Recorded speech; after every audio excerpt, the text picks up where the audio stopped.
3. Mari kita berdoa terlebih dahulu untuk merenungkan setiap firman yang akan kita dengar di pagi hari ini. Bapa yang baik, kami bersyukur buat hari yang baru. Kami bersyukur boleh ada sebagaimana kami ada. Tuhan telah memimpin kami dalam istirahat tidur kami, dan kami boleh berada di pertengahan minggu ini. Dan kami akan merenungkan renungan singkat. Tuhan memberkati kami. Dalam nama Yesus, haleluya, amin.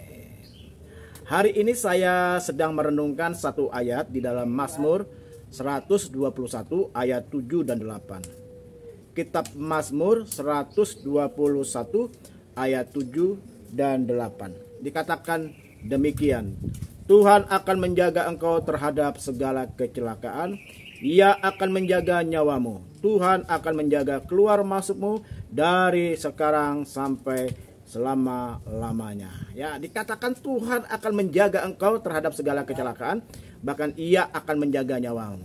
Bapak Ibu sekalian, kita tidak pernah tahu apa yang akan terjadi. Kecelakaan yang mungkin saja ya akan terjadi di depan kita. Kita tidak pernah tahu. Apalagi kalau kita ya bekerja di bidang-bidang yang sangat saya katakan ya, sangat rawan, bidang-bidang yang pekerjaan yang juga mungkin menuntut kehati-hatian begitu ekstra. Atau waktu kita berjalan menuju tempat bekerja, tempat usaha kita, entah kita jalan kaki, entah kita dengan mobil, apalagi dengan sepeda motor, ada saja selalu kejadian-kejadian yang ada di depan kita. Dan puji Tuhan, Tuhan meluputkan ya. Kita menyaksikan ya orang-orang di sekitar kita mengalami kejadian yang tidak mengenakan, kecelakaan. Tapi Tuhan berkata, Dia akan meluputkan kita dari kecelakaan, Dia akan menjaga nyawa kita.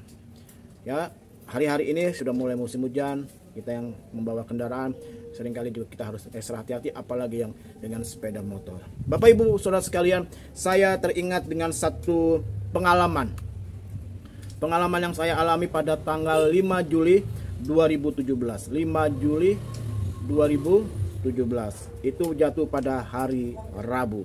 Ya, Rabu 5 Juli 2017. Ya. Ketika itu saya baru pulang dari menengok orang tua, mertua, lalu saya mengambil keputusan kita pulang dari arah Jawa Timur, kita pulang menuju Jawa Tengah melewati jalur selatan. Karena ada beberapa tempat yang akan saya kunjungi. Saya ingin mengunjungi ada satu janda hamba Tuhan di Kota Blitar, mengunjungi ya mantan guru agama saya di SMP tinggal di Tulungagung, lalu mengunjungi satu janda juga di Kota Ngawi, lalu sampai di Solo Kartasura. Nah, hari itu, malam itu, tujuan pertama adalah ke Kota Blitar. Waktu itu saya pamit dengan Ibu Pendeta, Ibu Gembala di sana. Saya waktu itu bersama dengan istri, dengan 2 anak, dan didampingi oleh driver yang mendampingi, yang mengendarai mobil kami. Ya, minta izin untuk kami melanjutkan perjalanan ke tempat yang lain. Ya, walaupun waktu itu Ibu Pendeta ini, Ibu Gembala ini menawarkan bermalam di rumahnya, tapi kami harus kembali ke Jakarta. Keluar dari rumah Ibu itu lalu masuk Kota Blitar. Kami merencanakan untuk cari penginapan karena kami tidak mau bermalam di Ibu Gembala tersebut, karena kami tidak ingin merepotkan. Jadi kami mencari penginapan di Kota Blitar. Kira-kira pukul setengah 11 malam. Ya, satu hotel demi hotel kami kunjungi, kami datangi, tetapi selalu tidak serak. Ya, anak-anak saya tidak serak dengan hotel tersebut yang ada patung besar di kiri kanan, di gerbangnya besar, pintu masuk juga ada patung besar, atau hotel yang suram walaupun bagus ya, cahaya penerangannya tidak terlalu terang. Jadi diputuskanlah anak-anak saya tidak mau. Ya, oke lah, saya katakan kita cari hotel di depan lagi. Nah, waktu berjalan ya, karena sedang mencari alamat atau mencari tempat tujuan hotel, sudah barang tentu ya kendaraan yang kami tumpangi tidak berjalan dengan kencang, perlahan. Jadi kami melihat kiri, melihat kanan, istri juga melihat, supir juga melihat, saya melihat, belum menemukan. Ya, waktu itu belum ada Google Map kalau nggak salah ya. Ya, lalu sampailah di sebuah perempatan. Ya. Dan tetap dalam keadaan tidak kencang karena kami sedang mencari hotel yang kami mau cari gitu ya, mau tempat kami bermalam. Waktu saya melihat kiri, supir saya juga sama-sama melihat kiri. Waktu saya melihat kanan, supir saya melihat kanan, dan apa yang terjadi? Dari arah kanan, ya, dari arah kanan ada sebuah kendaraan sedan warna merah dengan kecepatan tinggi. Lalu langsung refleks saya perintahkan supir saya untuk gas yang kencang. Dengan satu tujuan, kalaupun mobil itu menabrak kami, dia tidak akan menabrak bodi mobil kami yang tengah.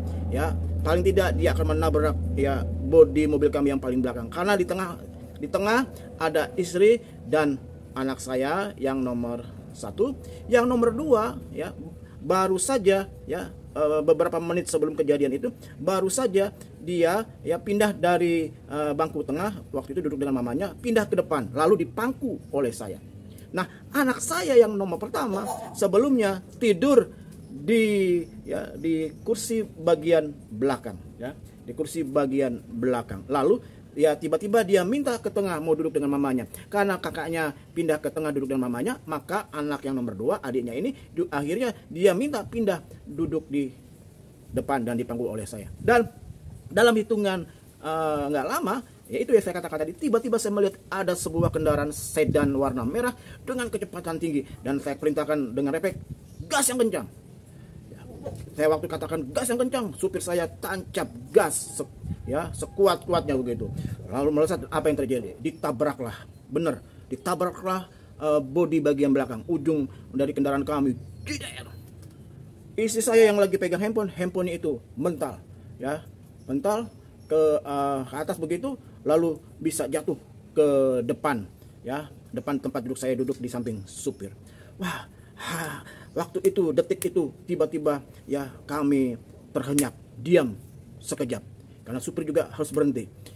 Kami kaget, kami terkejut, kami panik, diam dalam sekian detik. Dan waktu ditabrak itu, bodi mobil kami agak jadi bergeser ke arah trotoar. Jadi mobil kami itu nabrak mepet di trotoar. Sadar sekian detik, saya kasih anak saya yang saya gendong ini, saya kasih ke mamanya, lalu saya turun, supir saya turun. Lalu kumpullah ada beberapa orang, orang anak-anak muda, orang tua, laki-laki sekitar, saya lupa sekitar 4 atau 6 orang datang menghubungi kendaraan kami. Lalu kami lihat bodi mobil kami yang ditabrak.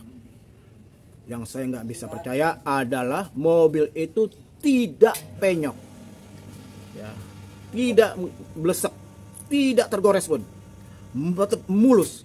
Lampu bagian belakang itu pun tidak pecah. Sampai saya bingung, supir saya juga bingung. Lalu orang-orang itu bilang, mobil yang nabrak bapak sudah kabur, Pak. Nah, waktu nabrak rupanya ada 2 lampu kabut yang warna kuning yang ada di depan, mungkin taruh di depan mobil itu, jatuh lepas, dipungut diambil sama warga yang waktu datang menghubungi kami. Sampai mereka juga lihat, loh nggak apa-apa. Waduh, luar biasa. Inilah janji Tuhan.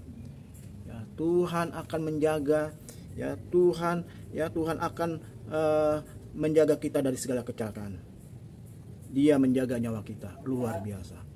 Akhirnya kami tidak jadi bermalam di Blitar, kami lanjutkan ke kota Tulungagung dan kami dapat hotel. Keesokan harinya kami melanjutkan perjalanan ke Ngawi, ke Solo, lalu ke Jakarta. Tuhan itu luar biasa. Bapak Ibu sekalian, dimanapun kau berada, di awal pagi ini dan setiap pagi kita menyerahkan hidup kita kepada Tuhan. Dia yang berjanji menjaga, meluputkan kita dari segala kecelakaan, menjaga nyawa kita. Dan itu saya alami sampai hari ini. Bahkan supir saya pun nggak percaya, istri dan anak saya nggak percaya waktu mereka melihat sendiri bahwa kendaraan kami tidak mengalami kerusakan sedikit pun, tergores pun tidak. Tapi itulah kenyataan. Tuhan yang berjanji, Tuhan yang menepati. Kiranya firman dan kesaksian pada pagi hari ini menjadi berkat bagi rekan-rekan sekalian dimanapun berada. Kita berdoa. Terima kasih Tuhan untuk janji-Mu. Hari ini kami menyerahkan seluruh kegiatan hidup kami, perjalanan hidup kami. Kami yang berada di tempat-tempat yang rawan, di perjalanan, di tempat-tempat pekerjaan yang membutuhkan ekstra hati-hati. Tuhan tetap menjaga nyawa kami, melindungi kami, meluputkan kami dari segala bentuk kecelakaan. Dalam nama Yesus kami patahkan roh maut, roh kecelakaan, sakit penyakit dimanapun kami berada.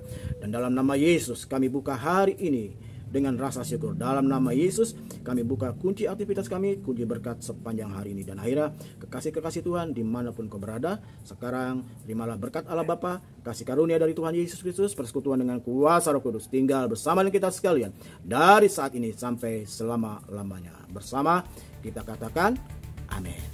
Sampai jumpa hari Senin dalam renungan awal minggu pukul 7:30 pagi.